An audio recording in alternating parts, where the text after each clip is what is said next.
Right in the hole. Right in the hole. Damn it! I hope it didn't suck it up. I shut it off.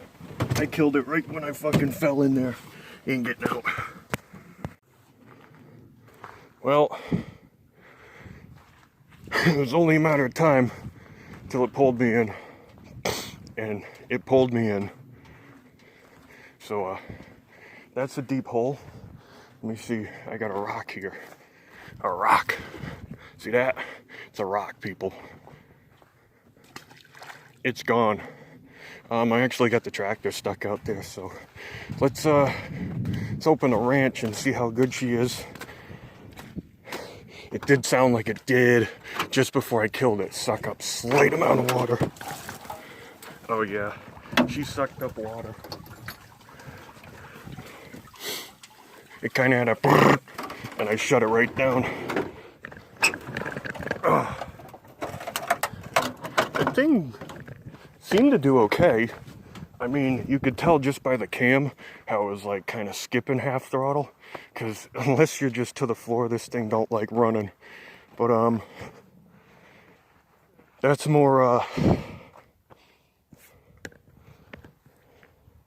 the cam, and the fact that it has like 360 duration with the solid lifter and the hydraulic, or the solid cam and the hydraulic lifter. Anyway, so yeah, that's deep.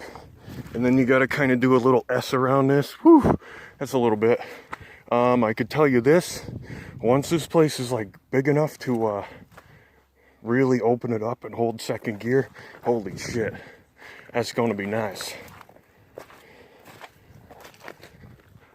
So let me get a ting for the ting.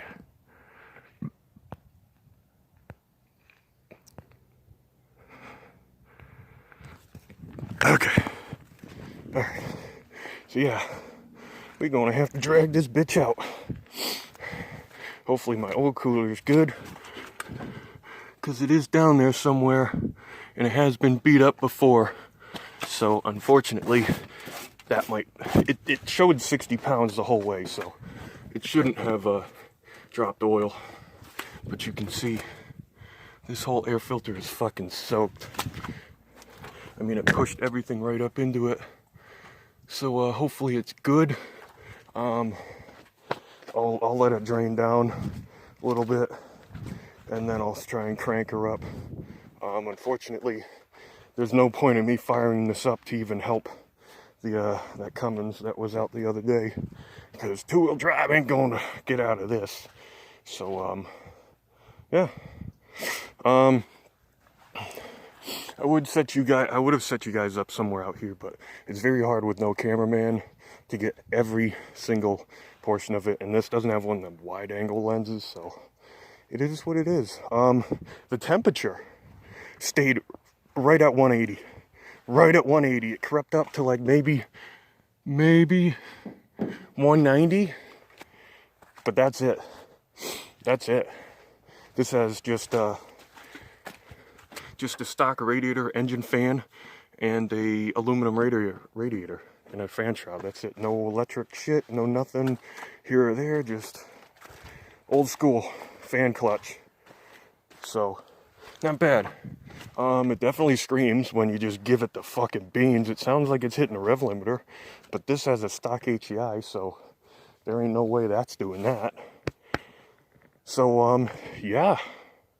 If you like the noise, leave a like. Hopefully you saw something. It was, I guess, more for the noise this time. But yeah, so let me get this thing out of here. And yeah, I guess we'll just pull from the fucking road. Anyway, that's the end of that. Leave a like, subscribe, do whatever you do. Get to see more of this sometime when I have a little bit less sketchy, what do you call it? Entry over the bridge here. I actually fell off the bridge one lap. slightly. I just kind of oversteered slightly. It is kind of a handful to drive. I'm gonna guess it's about 60% rear weight, 40% front weight, just because of how little front and the engine's pushed back, and it's aluminum small block and all that shit. So it don't weigh nothing in the front. So it's a lot of like cutting the wheel, trying to get back under it. And yeah, I mean, it's not exactly set up for dirt, so that could be the other thing. But yeah, that's it. I'm done.